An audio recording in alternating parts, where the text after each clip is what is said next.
Bonjour à tous, c'est Wendell. Bienvenue sur Wendell Wondrous World. Aujourd'hui, nous allons répondre aux questions que vous nous avez laissées sur YouTube. Les réponses à la FAQ. Vous allez enfin savoir toutes les réponses à vos interrogations.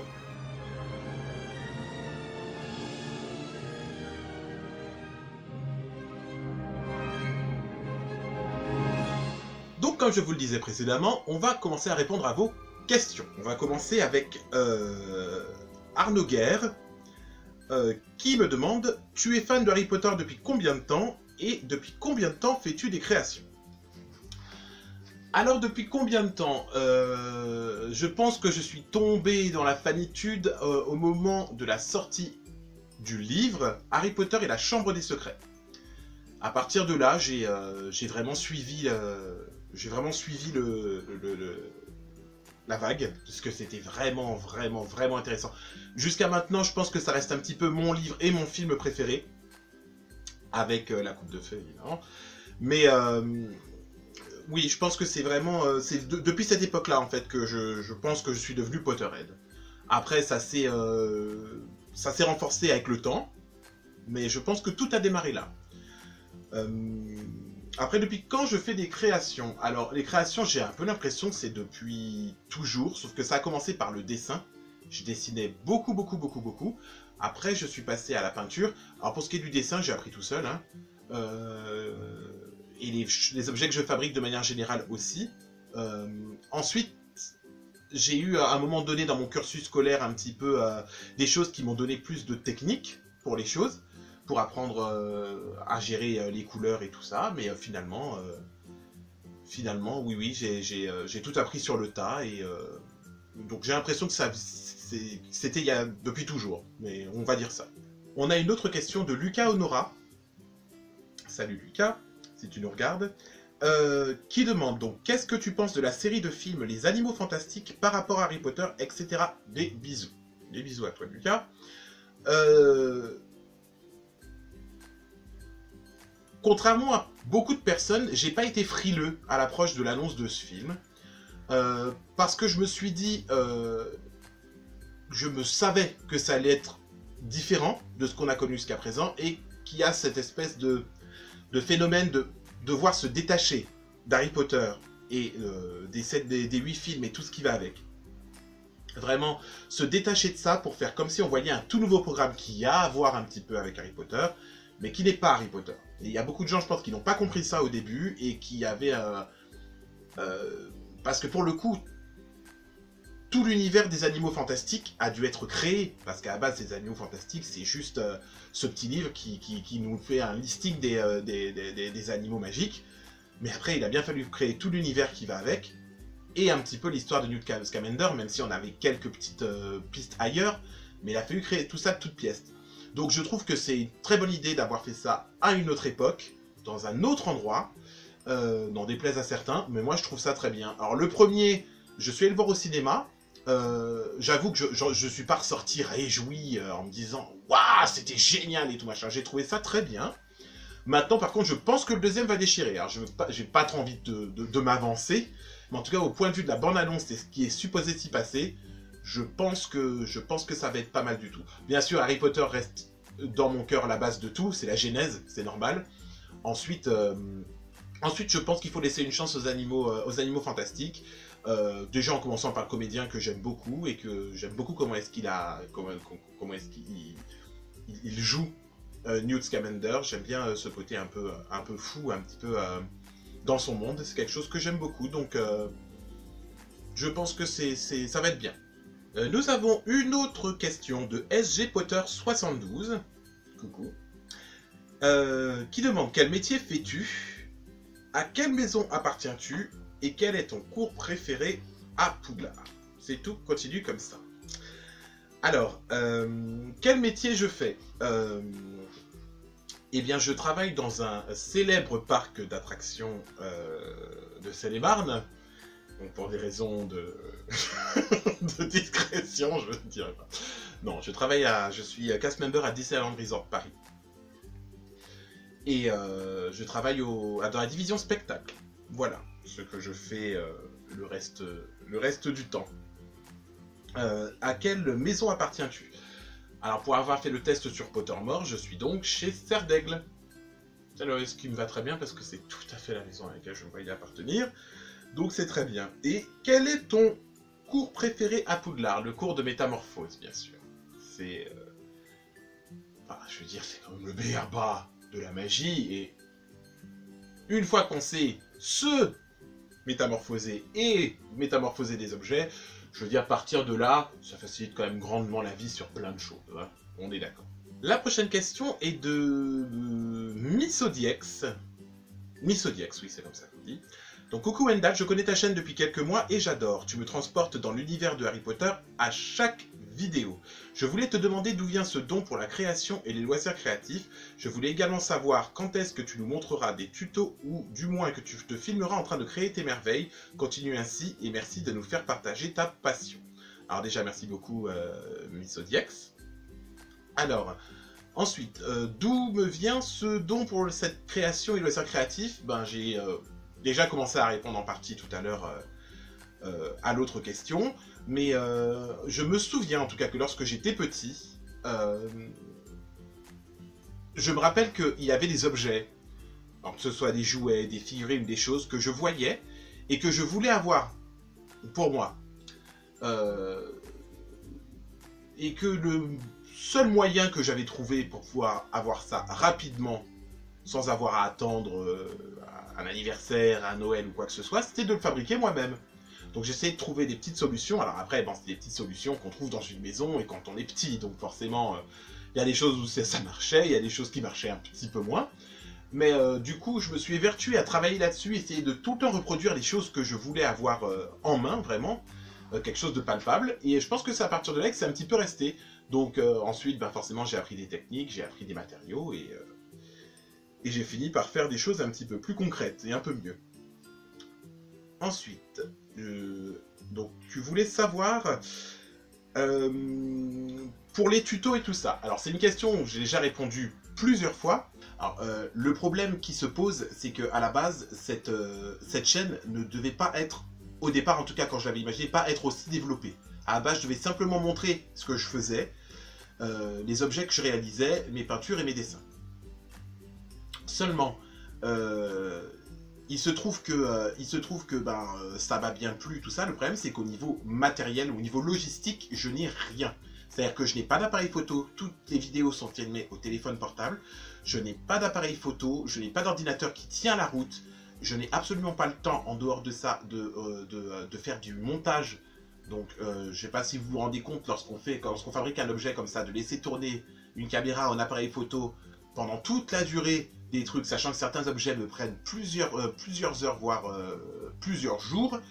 Laisser tourner une caméra pour la personne qui monte après, c'est un enfer de dérocher le tout, de faire les choses. Alors, il y a des gens qui font ça, peut-être parce qu'ils ont tout le temps à l'extérieur de faire ça. Moi, j'ai pas vraiment le temps, en tout cas pour l'instant. Donc, je fais comme je peux.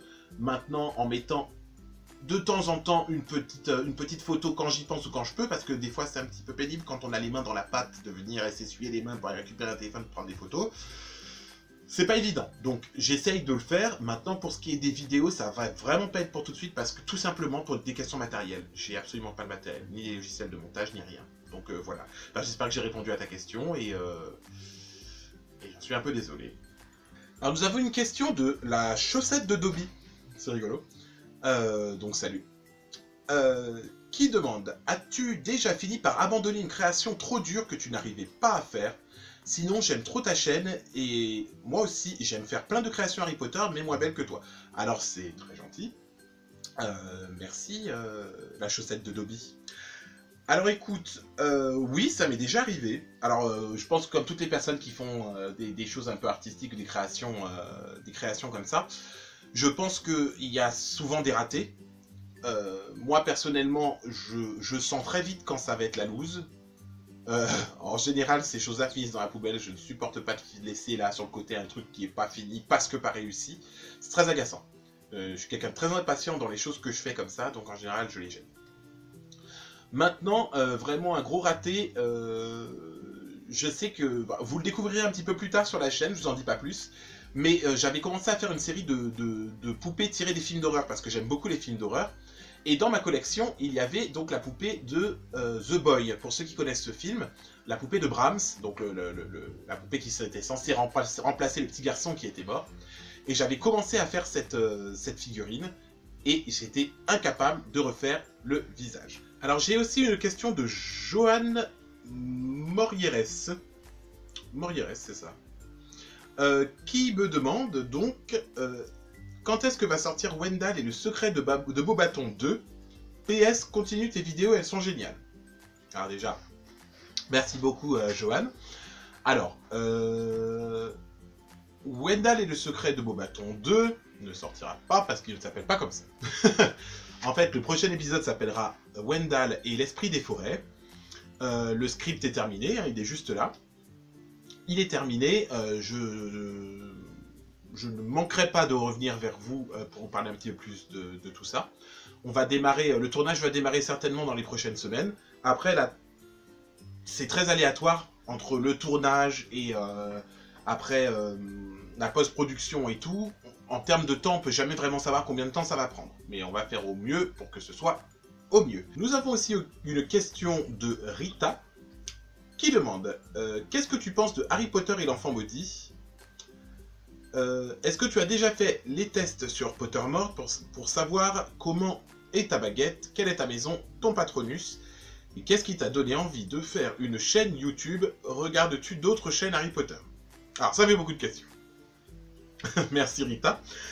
Alors, la première, ça va passer assez vite, pour la simple et bonne raison que je ne connais pas Harry Potter et l'enfant maudit, que de nom ou ce que j'ai entendu les gens en dire.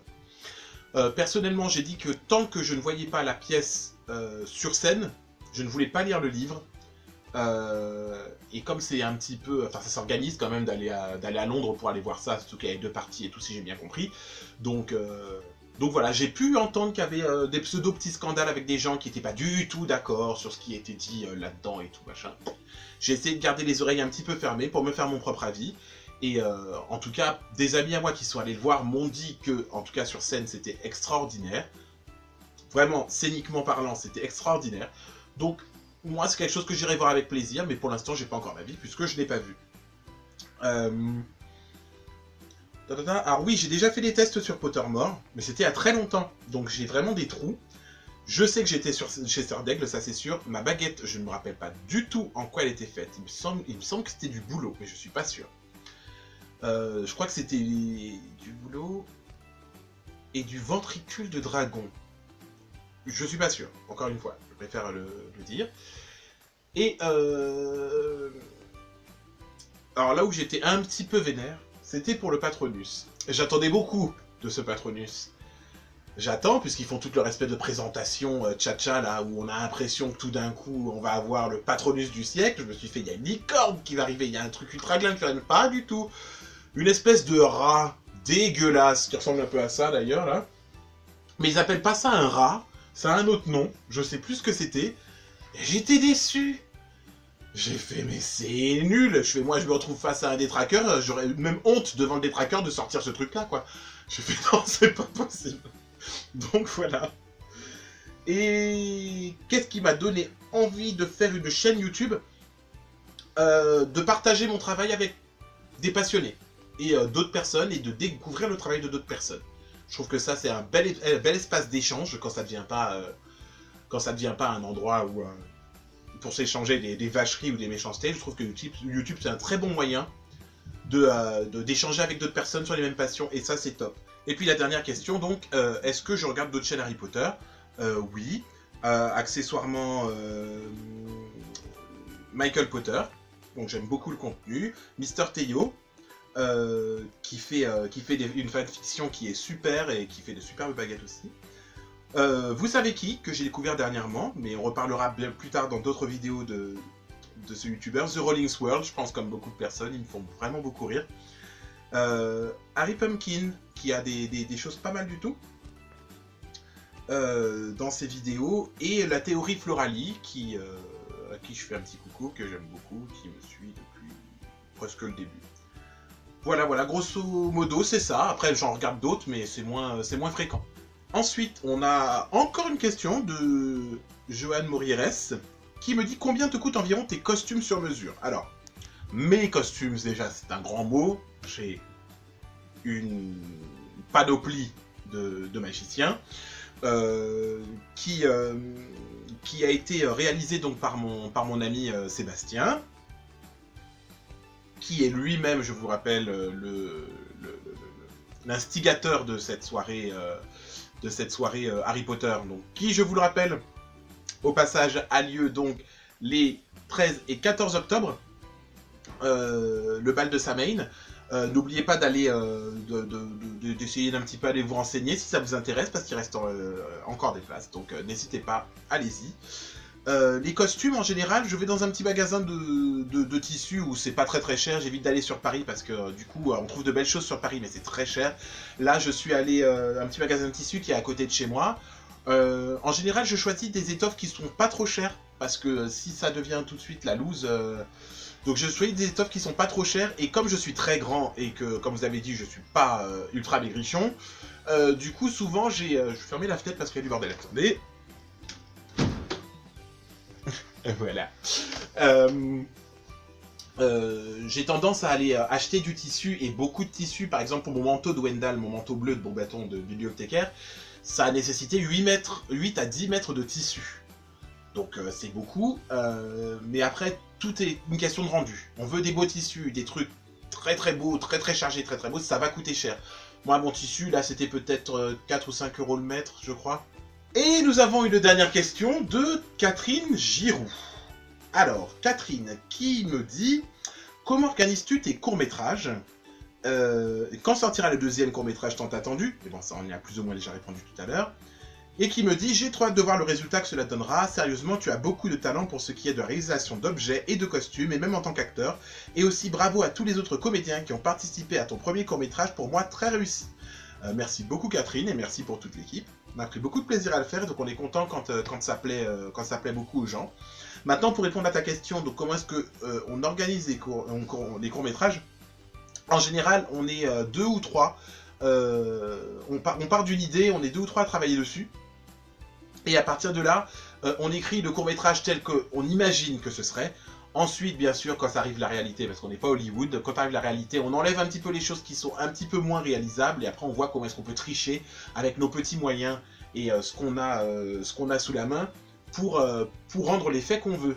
Et après, ben écoute, ça représente du travail. Heureusement, étant donné, comme je l'ai dit tout à l'heure, je travaille à Disneyland, ça fait que j'ai beaucoup d'artistes, de comédiens ou de choses comme ça, plus ou moins à disposition. Après, c'est pas évident d'avoir tout le monde sur un tournage en même temps, au même moment, mais c'est des choses qui sont faisables. Donc, on fait comme ça, et ensuite, une fois qu'on a repéré un petit peu nos endroits, et les endroits où on veut tourner et tout, à ce moment-là, ben, c'est parti, et on lance le tournage. Et ça représente du travail, mais on s'amuse bien. On fait pas des tournages stressants.